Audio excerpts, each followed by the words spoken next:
वज़ीर-ए-आज़म नरेंद्र मोदी ने रीवा में सोलर प्लांट का इफ्तिताह किया। इस मौके पर खिताब करते हुए वज़ीर-ए-आज़म ने कहा कि सूरज तवानाई का बड़ा जरिया है। इन्होंने कहा कि शमसी तवानाई श्योर, प्योर और सिक्योर है।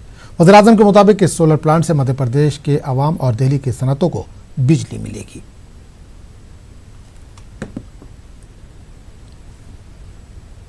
रीवा की पहचान मां नर्मदा के नाम से और सफेद बाग से रही है।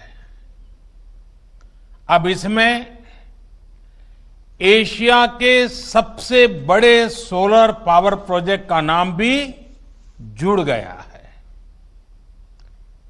इसका आसमान से लिया गया वीडियो जब हम देखते हैं तो लगता है कि खेतों में हजारों सोलर पैनल जैसे फसल बनके लहलहा रही है। रीवा का ये सोलर प्लांट इस पूरे क्षेत्र को इस दशक में ऊर्जा का बहुत बड़ा केंद्र बनाने में मदद करेगा।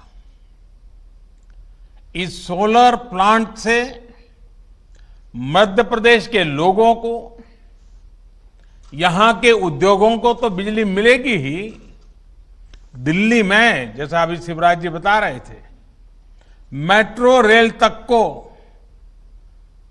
रीवा से लाभ मिलेगा। अब रीवा वाला शान से कह पाएगा कि दिल्ली की मेट्रो हमारा रीवा चलाता है। इसके अलावा रीवा की ही तरह शाजापुर, नीमच और छतरपुर में भी बड़े सोलर पावर प्लांट पर काम चल रहा है। मुल्क में कोरोना के मामलों में मुसलसल